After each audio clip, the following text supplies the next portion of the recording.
जय शिव शंभु। महाभारत में जब युधिष्ठिर वनवास जाने लगे तो पंचाली ने मना कर दिया। तो धर्मराज युधिष्ठिर ने सारे भाइयों को और माता जी को समझाते हुए बोला, क्या श्री राम को नहीं पता था कि हिरण सोने का नहीं होता? क्या सीता माता को नहीं पता था कि कोई पशु सोने का नहीं होता?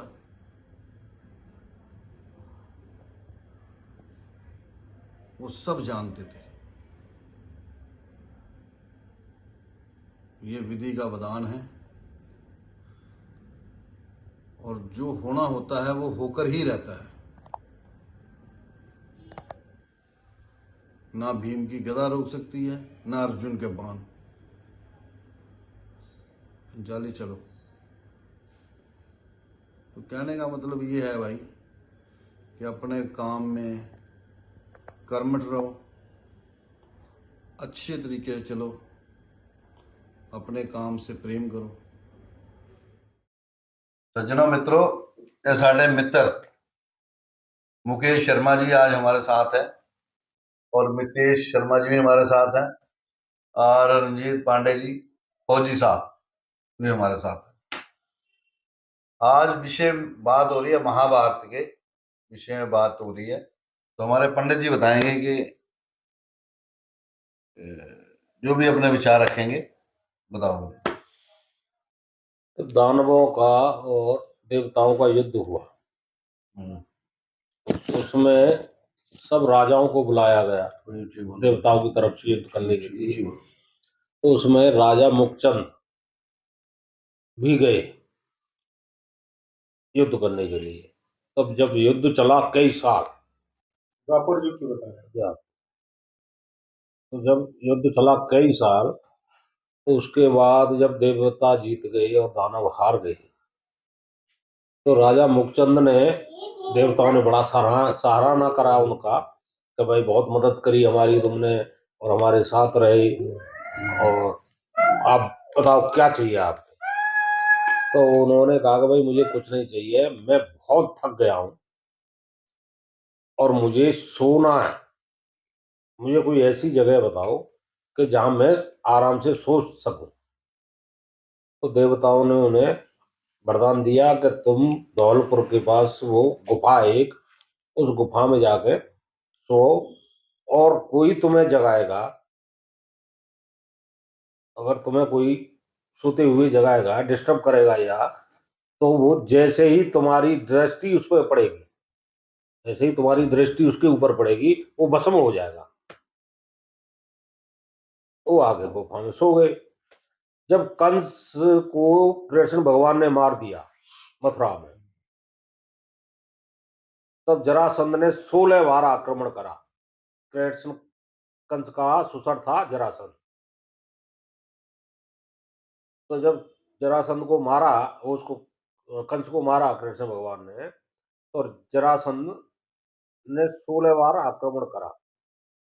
16 बार भी उन्होंने हरा के कृष्ण भगवान ने जरासंध को भेज दिया। 17 बार में वो लाया काले मन नाम के एक राक्षस को। काले मन उसे वरदान था कि कोई भी उसके सामने लड़ेगा तो उसका आधा बल उसके शरीर में चला जाए। तो कृष्ण भगवान तो सब अंतर्यामी थे, वो सब जानते थे कि इसकी मृत्यु कैसे होगी। तो उसने चारों तरफ से मथुरा घेर लिया। काले मन ने सेना, विशाल सेना लेके आया। तो कृष्ण भगवान ने सोचा कि अब सेना को मरवाने से तो कोई फायदा है नहीं इसके साथ, तो मैं अकेला ही जाता हूँ। तो कृष्ण भगवान एक चद्दर लेके, पीताम्बर लेके वो बाहर आए युद्ध मैदान में। उन्होंने चैलेंज किया कि भाई ऐसा है कि जहां हम दोनों को कोई ना देखे, वहां जाके हम युद्ध करेंगे। काले मन तो अपने नशे में चूर था, और के चल ठीक है। कृष्ण जी आगे आगे, वो पीछे पीछे। क्या भाई, काले मन ने कहा 2-4 बार कि अब तो कोई नहीं देख रहा भाई हमें, अब आजा युद्ध कर ले।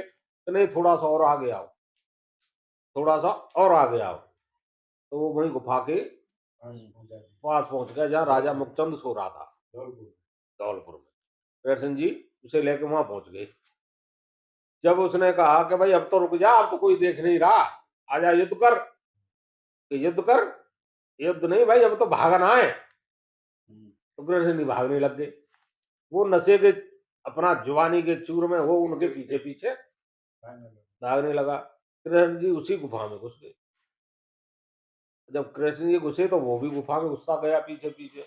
कृष्ण जी ने अपनी जो पीताम्बर लेके गए थे चद्दर, वो राजा मुखचंद को ढक के और वो अपना छिप गए।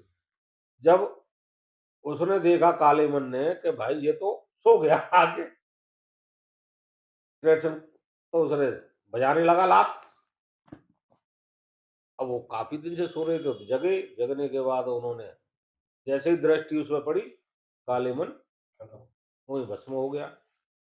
तो कृष्ण जी की क्या लीला थी कि कृष्ण जी ने हर तरह का तोड़ उनके पास था।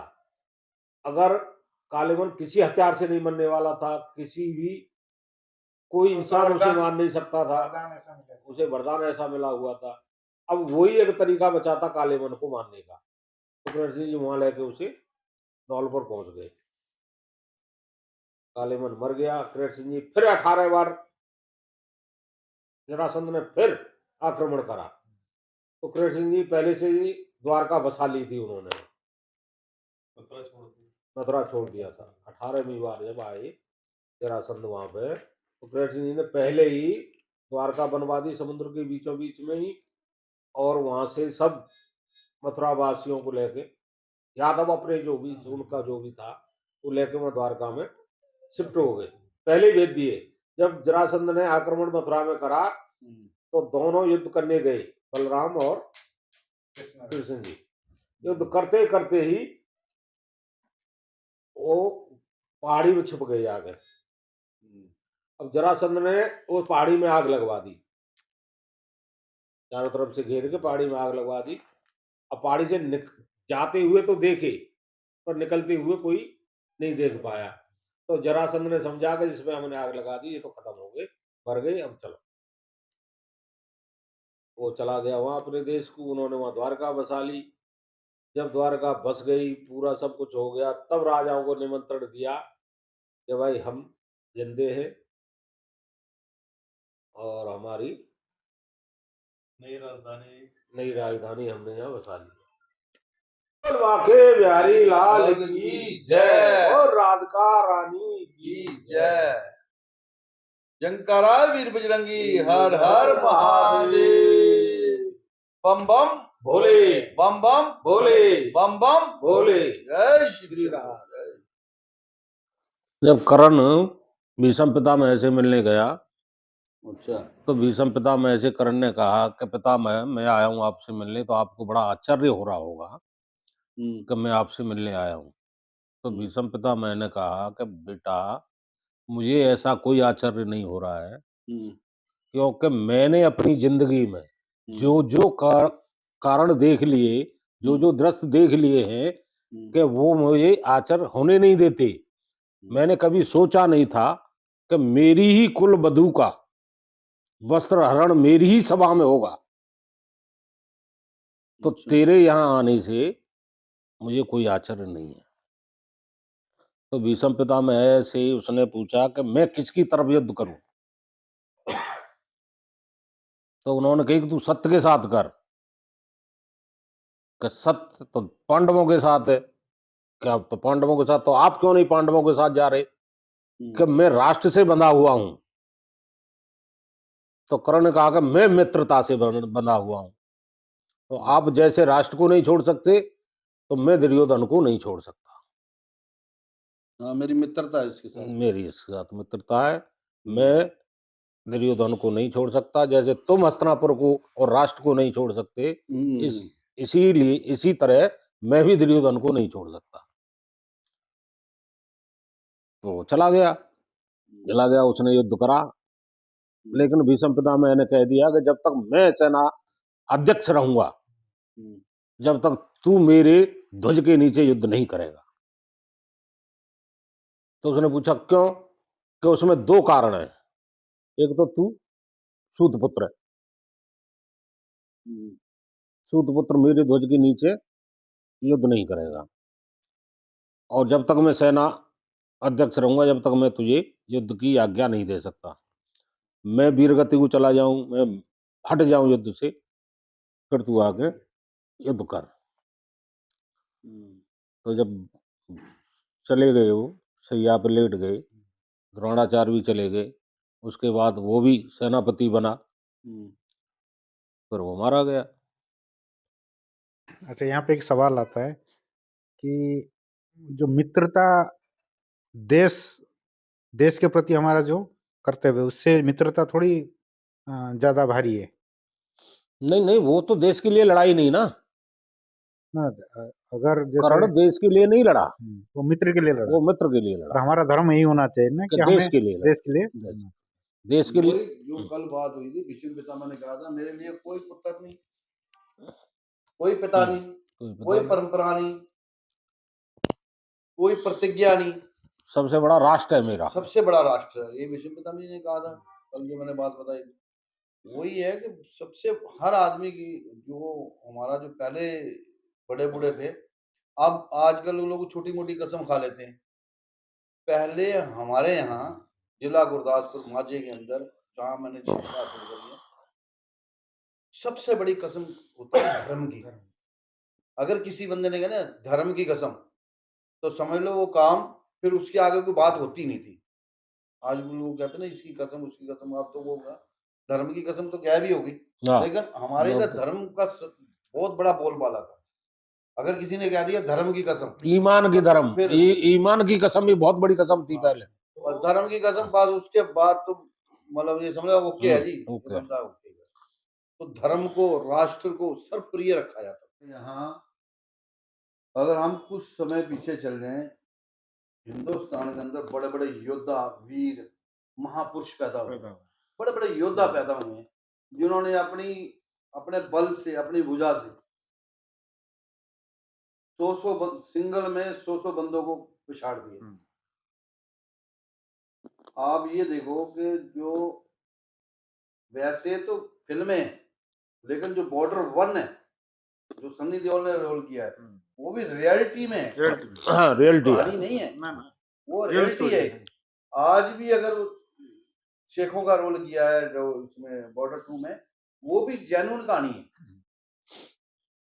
तो ऐसे नहीं नाम रखे जाते थे, यहीं से ठोकता गया है। ये तो एक पोस्ट की कहानी है, ऐसी कितनी पोस्टें होती हैं। ये पंडित जी के जो फादर साहब हैं वो भी फौजी में फौज में थे और छुट्टी आए हुए थे, छुट्टी आए थे। आप बीमार हो गए तो छुट्टी भी। हाँ फौज अच्छा। पे छुट्टी पे आए हुए थे, फिर यहाँ से नहीं जा पाए फिर। तो बड़े बड़े तो जी फौज की तो भाई बात ही कुछ अलग है। देखो फौज की नौकरी देश सेवा है, पूरा देश सेवा, राष्ट्र सेवा, फौज की नौकरी बड़ी है। सियाचिन में देखो कैसे हाँ, बर्फ में बर्फ ग्लेशियर के में अंदर पड़े ग्लेशियर। रहते हैं, वो अपना मित्र है। वही राष्ट्र सेवा है। अभी लोग बहुत प्यार करते हैं आर्मी से, हाँ।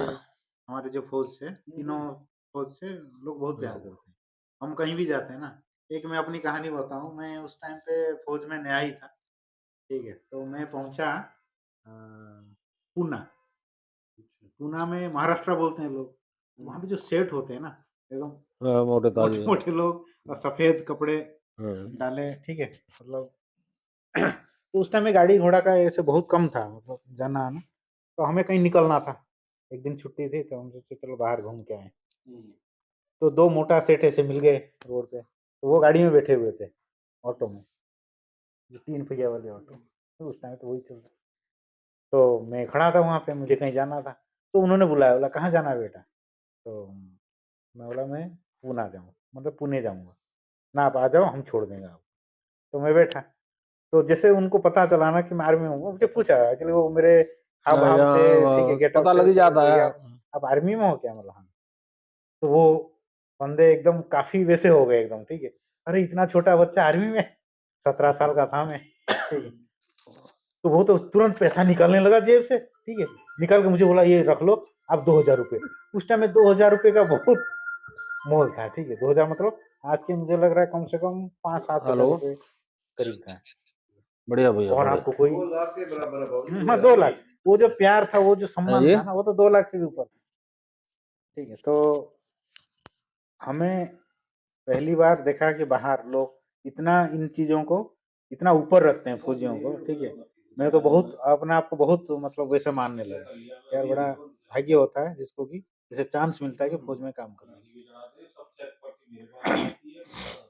बहुत पहले फौज में हमारे यहाँ जब ये होगा बॉर्डर पे है गांव हमारा जिला गुरदासपुर और जो हमारा बॉर्डर है लगता है डेरा बाबा नानक। तो कोई ऐसा साल नहीं जाता जब कोई भी थोड़ा सा भी इनकी आपस में बातचीत होती है तो टैंक रातों रात हमारे यहाँ आ जाते हैं। तो बागों के अंदर फौजियों के वो लग जाते हैं सारे कैंट वगैरह जो। गाँव खाली करो। हाँ वो भी गांव भी होता है, लेकिन अभी गांव का तो लास्ट मोमेंट होता है। वैसे बागों वगैरह में बैठ जाते हैं तो गांव से लस्सी दूध मतलब लोग इतनी हेल्प करते हैं कि उसके बाद समझ लो कि उन्हीं उसमें तो अपने फैमिली का मेंबर सोच लेते हैं ना उनको। हाँ वो हमारे घर के ही member शामनी हैं। पूरी शामनी लग जाती है। जैसे अलीवाल है, अलीवाल में शामनी हो जाएगी। हमारे गांव में आसपास हमारा गांव पड़ता है मोलो वाली पंजाब। तो बस डेरा बाबा नानक से हमारा इतना पड़ता जी 3 किलोमीटर होगा बस बॉर्डर से। बॉर्डर पे ही हम। बॉर्डर पे। हम्म। हाँ, गुरदासपुर तो बड़ा डिस्ट्रिक्ट है। हाँ हमारा गांव मोहल्लो वाली है। हम जद्दी पुश्ती उसी गांव के, हम कहीं से आए हुए नहीं। हमारा जो सोनी फैमिली है वहाँ पे, तो वो जद्दी पुश्ती है। मतलब इतिहास है कि हमारा वहीं के हम बशिंदे हैं, वहीं से निकले हैं। वही वो गांव हमारा शुरू से वही है। हमारा आजादी से कोई लेना देना नहीं है, हम शुरू से वही है। वहां से फिर हम दिल्ली आए, कोई कहीं चल गया, कोई कहीं, वो सब है हमारा गांव। तो वहाँ शामनी लगती थी। हमारे यहाँ शिव का मंदिर है, शिव के मंदिर में बगीचा बाग होता था, तो वो बाग में शामनी लग जाती थी। तो फिर फौजी जो हम उस समय जब छोटे थे तो गाँव से सुबह होना, लस्सी जानी, दूध जाना, और भी सब। फौजियों के लिए। हाँ बहुत बढ़िया, उनका भी बहुत बढ़िया व्यवहार था। तो अगर आप सभी को ब्लॉग अच्छा लगा है, हमारी बातें अच्छी लगी हैं, आप लाइक शेयर और सब्सक्राइब करें, बेल का बटन दबाना ना भूलें। जय श्री श्याम। जय श्री बांके बिहारी जय श्री लाल श्याम। की। Bye. Me, I'd rather disappear than be lifeless like the sea.